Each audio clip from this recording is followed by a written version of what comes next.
Ministre, Madame la Préfète, Mesdames et Messieurs les parlementaires, Mesdames et Messieurs les élus, Mesdames et Messieurs les représentants des organisations professionnelles agricoles, chers invités, chers collègues JA, chers amis. À l'heure où va se clore notre 52e congrès des jeunes agriculteurs, il y a deux choses importantes que je veux faire avant de rentrer dans le vif des sujets qui m'animent aujourd'hui, qui nous animent. Monsieur le ministre, je veux tout d'abord féliciter et remercier très chaleureusement et très sincèrement toute l'équipe des JA des Hautes-Pyrénées qui a porté et organisé ce congrès. Avoir réussi à l'organiser dans tous ses aspects pratiques, c'est déjà un grand mérite. Avoir réussi à nous accueillir comme vous l'avez fait, c'est bien plus significatif et ça fait chaud au cœur à toutes les délégations, je le sais. Pauline, Angélique, toute votre équipe, l'ancienne équipe, mes compagnons de route, Julien, Christophe, Sylvain, tous les bénévoles, un grand bravo et merci.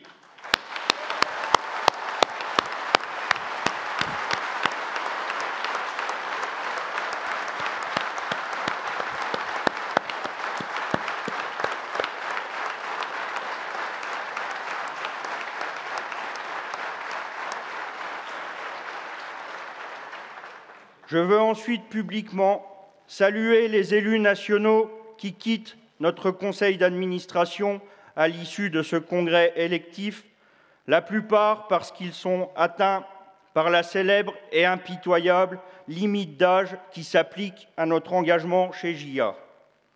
Je vous rends hommage pour les très bons et très loyaux services rendus à notre organisation et donc aussi forcément quelque part à la nation qui sait, j'espère, ce qu'elle doit à l'agriculture et à son avenir. Merci à vous.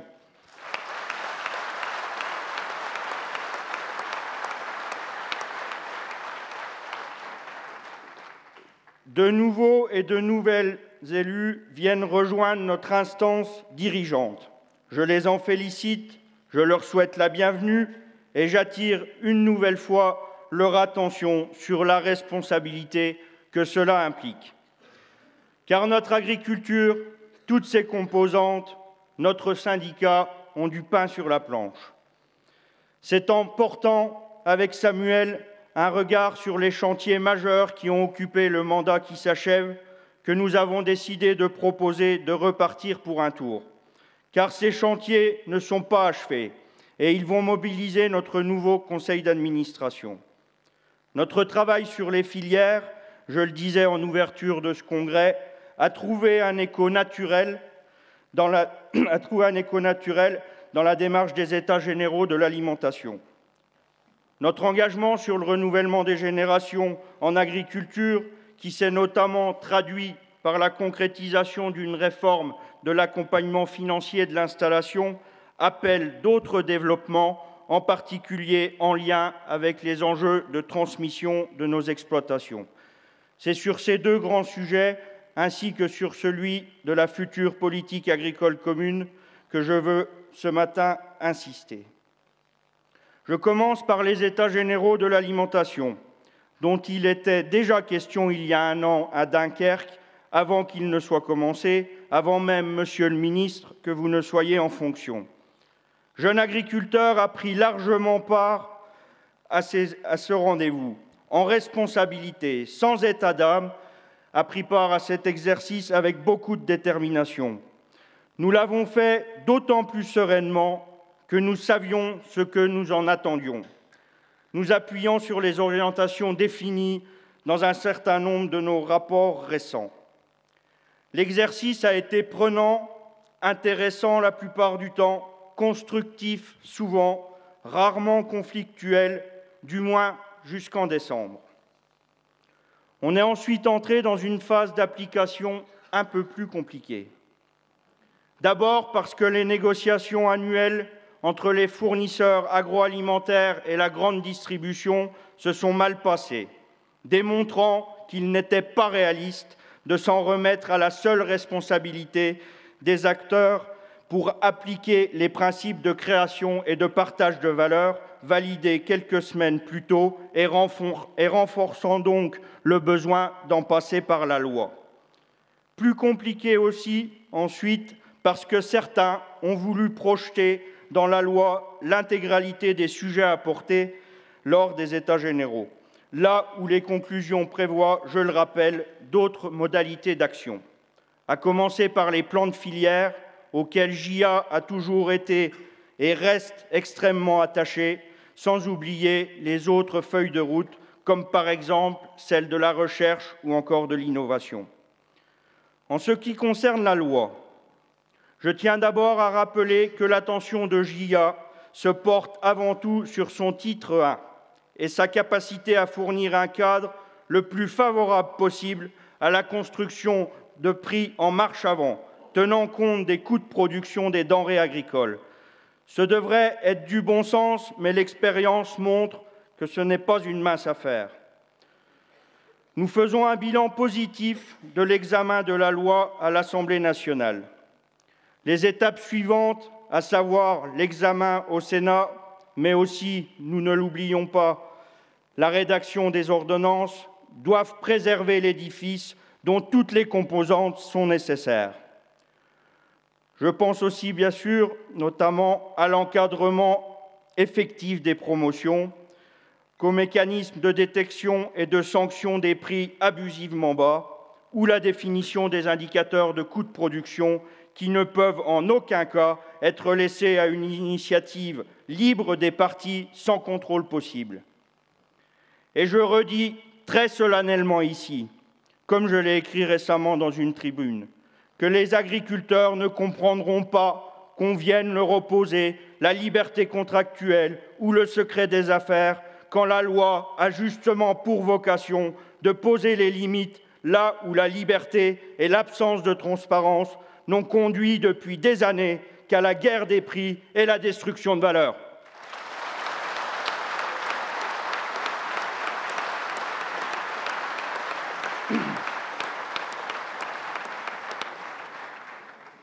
Je précise bien que l'application de la loi devra, de façon générale, prévoir des punitions proportionnelles aux préjudices commis. Quand un paysan ne respecte pas tout à fait une des nombreuses règles auxquelles nous sommes soumis, il y a du monde pour s'en apercevoir et les sanctions tombent. La moindre des choses serait que les pratiques abusives des opérateurs économiques de l'aval soient aussi assidûment surveillées et largement sanctionnées.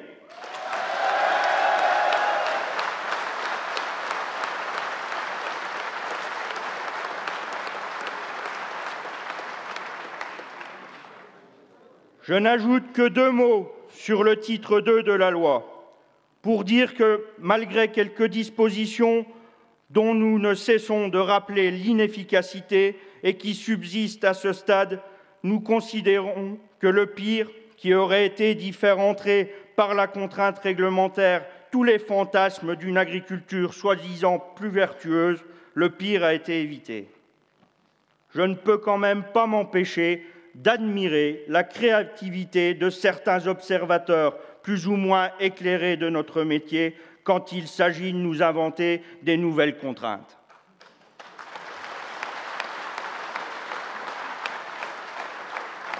Je n'ai même pas envie de citer d'exemples, ce serait déprimant. Ce que j'aimerais vraiment, en revanche, c'est qu'il y ait autant de créativité mise en œuvre pour trouver des solutions à nos premiers problèmes. Ce que j'aimerais, c'est qu'avant d'imaginer des repas sans ceci ou sans cela dans les cantines, on commence par se préoccuper d'y relever la part de produits locaux et français.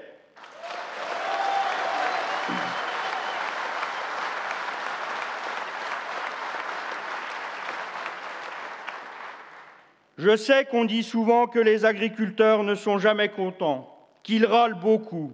Eh bien oui, il nous arrive de râler contre les acteurs qui ne jouent pas le jeu avec nous. Il nous arrive d'être durs avec eux. Mais reconnaissons quand même qu'il y en a aussi beaucoup qui sont durs avec nous. Mais passons. Nous aurions donc peut-être enfin, Monsieur le ministre, des raisons de retrouver un peu d'optimisme. Seulement voilà, il y a dans notre environnement économique un certain nombre de signaux qui font douter les paysans du sérieux de vos promesses. Car l'agriculture, les agriculteurs ont malheureusement connu trop de difficultés, de crises ces dernières années pour se contenter d'engagements.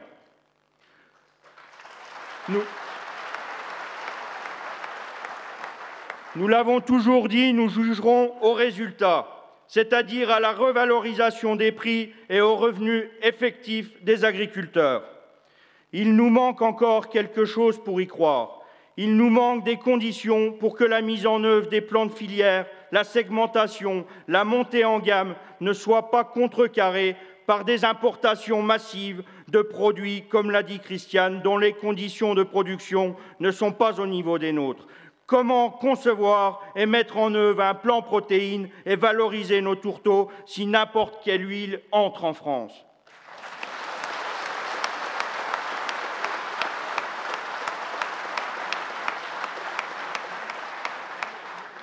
Comment revoir les schémas de valeur en viande quand des accords commerciaux déséquilibrés menacent d'ouvrir les vannes à n'importe quel steak, poulet ou agneau ? C'est une question de cohérence politique publique.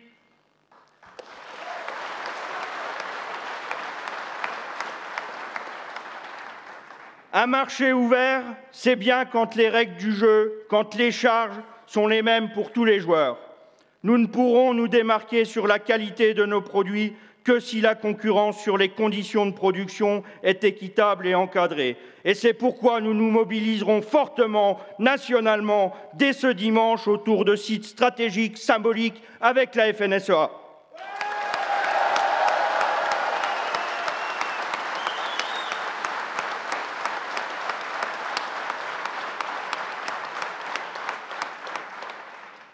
Je serai un peu moins long sur les deux autres sujets que je veux développer et qui pourtant sont tout aussi importants.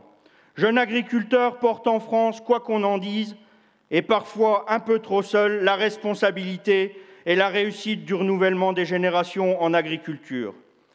Derrière cet enjeu, dont personne ne conteste jamais qu'il soit majeur, mais qu'il nous revient presque toujours de mettre à l'ordre du jour des réunions importantes, derrière cet enjeu, il y a à la fois des dispositifs de politique publique très ciblés et l'engagement des opérateurs économiques et quelquefois des politiques structurelles.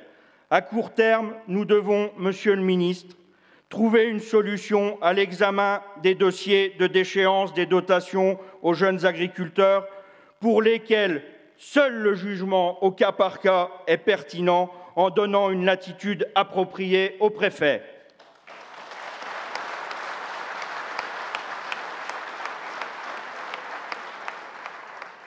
À moyen terme, nous pensons que le sujet majeur est celui de la transmission des exploitations. Nous menons déjà, en partenariat avec d'autres acteurs, à commencer par les chambres d'agriculture, un certain nombre de projets visant à rendre plus efficace l'accompagnement des cédants. Mais nous portons une attention très forte à la place que l'enjeu de la transmission occupe dans les réflexions en cours sur les évolutions de la fiscalité agricole, des retraites et encore du foncier. C'est dans ces politiques que résident à la fois les leviers majeurs de pérennité et je dirais même de compétitivité de notre modèle agricole de type familial et aussi d'une transmissibilité assurée de nos fermes familiales hors cadre, en individuel ou en société. À long terme, Jeune agriculteur restera attentif à ce que l'accompagnement des porteurs de projets reste en perpétuelle évolution pour s'adapter aux besoins des jeunes et aux attentes des filières et de la société, avec l'impératif d'installer le plus possible et surtout le mieux possible pour ne plus perdre de paysans et faire en sorte qu'ils vivent dignement de leur métier.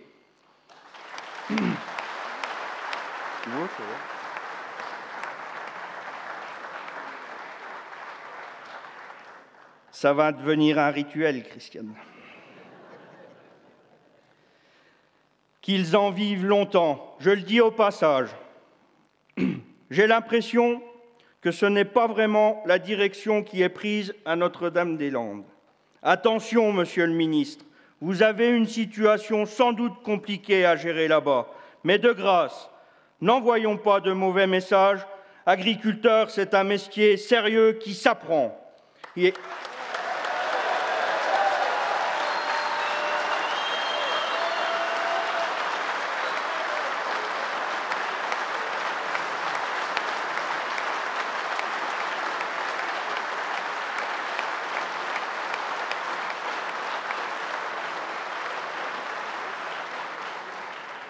Et il existe en France une politique d'accompagnement qui tient la route. Pas besoin d'en inventer une autre par équité, mais surtout pour n'envoyer personne dans le mur. Il me reste essentiellement à vous parler de la PAC. Tout à l'heure, nous avons présenté le petit film pédagogique que nous avons fait pour résumer nos attentes vis-à-vis de cette politique européenne majeure. Ces jours-ci, l'heure est aux commentaires des propositions de la Commission européenne. Des commentaires assez largement négatifs d'ailleurs, auxquels JA se serait volontiers joint si nous ne craignions pas de faire trop de cas d'une proposition de réforme au rabais, sans aucune ambition, qui focalise le débat sur des mécanismes de mise en œuvre en survolant les objectifs. Je ne veux pas d'une PAC renationalisée, mais je me moque un peu à ce stade de connaître les mécanismes par lesquels la PAC va décliner son action dans les États ou les régions. Je n'admets pas qu'on baisse sans justification le budget d'une politique stratégique pour l'Europe, mais ça ne m'intéresse pas de savoir à ce stade quelle ligne, de quel pilier va être le plus raboté que l'autre, alors que je ne vois même pas ce que la nouvelle PAC cherchera à orienter dans notre agriculture. Quelle ambition au-delà des mots pour les jeunes, pour les filières, pour la gestion des risques, pour notre alimentation envers laquelle les citoyens expriment tant d'attentes? Je n'en sais rien. Ce que je vois, c'est qu'à écouter la Commission en place, on se préparerait à toiletter vaguement des outils déjà existants, inefficaces, très peu structurants. Et que ça ne plaît pas, et que pour l'instant, ça ne plaît à personne. JA n'a jamais plaidé pour une réforme repoussée aux calendes grecques, mais nous avons toujours plaidé pour une vraie réforme, et nous ne la voyons malheureusement pas venir. J'espère que les eurodéputés, les États membres, à commencer par le nôtre, sauront reprendre la main.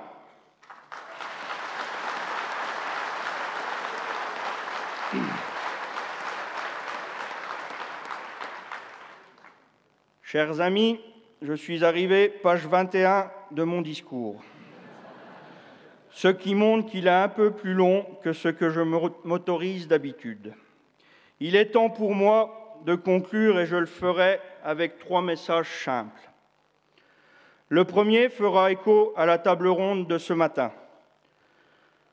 Aussi solide que JA reste sur ses fondamentaux, je sais que nous avons le devoir, en tant qu'organisation jeune, de nous adapter aux aspirations de celles et ceux qui rejoignent notre métier et qui lui apportent leurs nouvelles idées, leurs attentes, leurs visions.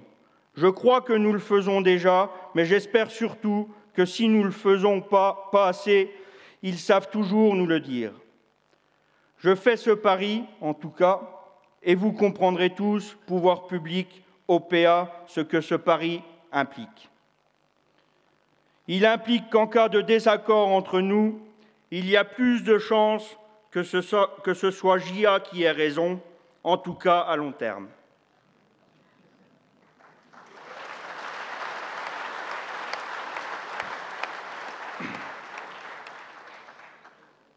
Le deuxième message portera sur une échéance majeure qui attend notre profession dans à peine plus de 6 mois.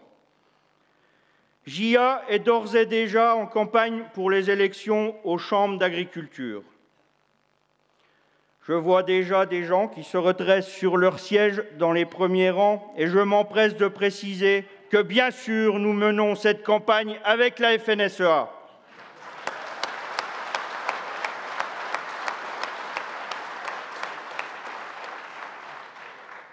J'ai juste une difficulté pour en parler, c'est que depuis qu'à son congrès, Christiane m'a qualifié de gendre idéal, je ne sais par quelle image me référer à elle.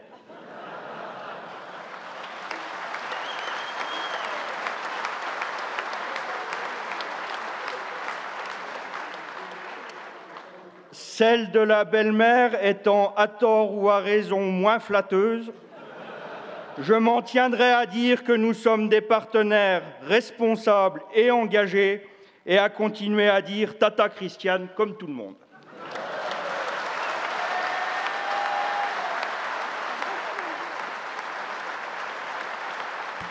J'ai embrassé mon neveu. Je vous embrasse tous. Car trêve de plaisanterie, nous avons en effet la lourde responsabilité de porter un projet lisible pour notre agriculture et pour nos chambres, de montrer un chemin clair à tous les paysans, de nous remettre en cause s'il le faut, mais sans jamais tomber dans la démagogie. Tu l'as dit tout à l'heure, les drapeaux jaunes y consacrent déjà tout leur savoir-faire.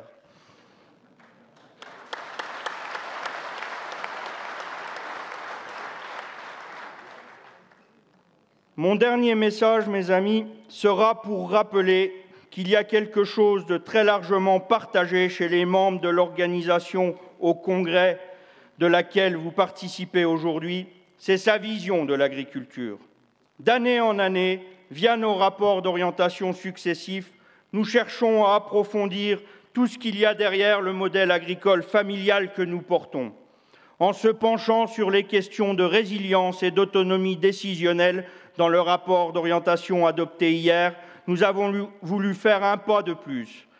Je vous laisserai le découvrir, mais il me donne l'occasion de rappeler que l'agriculture que nous défendons, de ferme et pas de firme, faite par des femmes et des hommes sur tous nos territoires, est parfaitement dans son temps.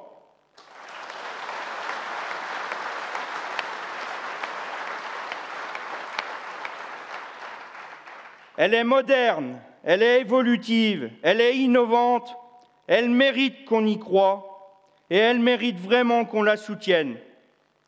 Tous les jeunes agriculteurs qui sont dans cette salle et partout en France le méritent aussi. Merci.